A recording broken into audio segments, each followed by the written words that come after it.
Hi, I'm Adam Sussman, Director of Research at TABB Group, here with Jeromee Johnson, VP of Market Development with BATS, to talk about BATS' new options business, which is going live on February 26th.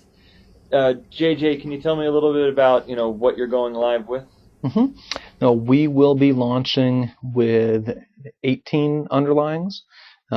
All the series accepting the leaps in those underlyings.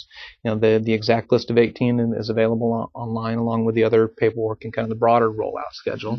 Mm-hmm. All 18 are among the most liquid options that are out there, all high volume, all high open interest, and names that have been included in the penny pilot from very early on. So think along the lines of options on the SPYs and the Qs and the Citi and Apple and things like that. Makes sense.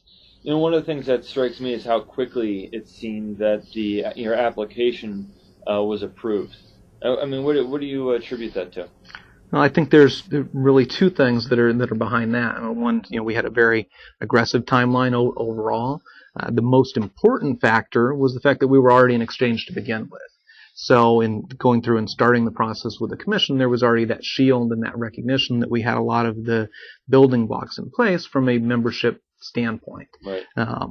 Second to that, a lot of the market structure issues around the way that we wanted to approach the options market, the groundwork for that was really laid a couple of years ago by NASDAQ when they went through and pushed kind of the maker-taker envelope around a lot of things like dark pennies and market maker obligations and a different sort of facilitation with the weight orders and things like that. And, the other thing, talk about, BATS is obviously known for, having a pretty fast matching engine.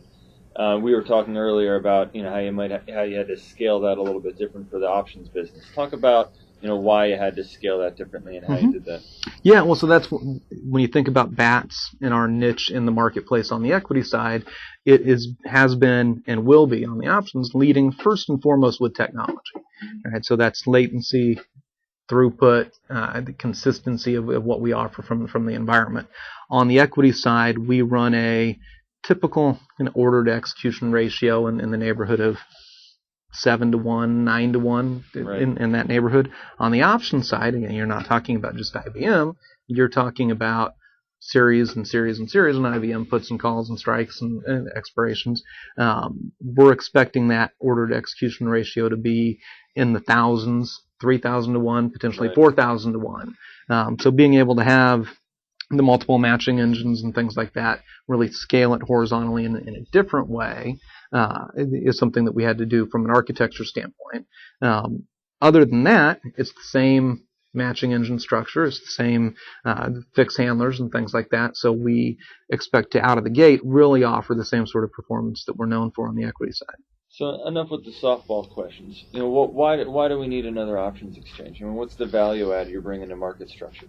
Well, so first, think about how much room there is from a price standpoint. Mm-hmm. The net capture on the options exchanges right now on the traditional exchanges, CBOE, ISE, run in the neighborhood of 25 to 30 cents. Mm-hmm. Now, some of the best data points on this, and to their credit, CBOE's been working and operating like a public company for some time, so you'd see pretty good disclosure on their financials. Right. A 30-cent profit on a per contract basis, I think leaves a lot of room for improvement. Beyond that, again, and not getting too far away from the technology standpoint, BATS is in a position to be a pure voice for where we believe that the market structure is going. And so you think about the other market models that are out there today, even the guys that are price time maker taker, sure, ARCA and NOM, they also have a foot in the other camp, right? So New York has ARCA and Amex. Right. NASDAQ has NOM and Philly. Right. And when you think about where they stand on issues like step-ups, there's a very conflicted or hedged message coming out on some of those issues versus, not having an axe to grind on that. I can say very clearly that a locked market is a symptom of an inefficient, a crappy market structure. Right. And that's something that we will be the only exchange that's really in a position to talk about. Excellent. Well, JJ, thanks for coming in and talking about the new business, and we wish you well.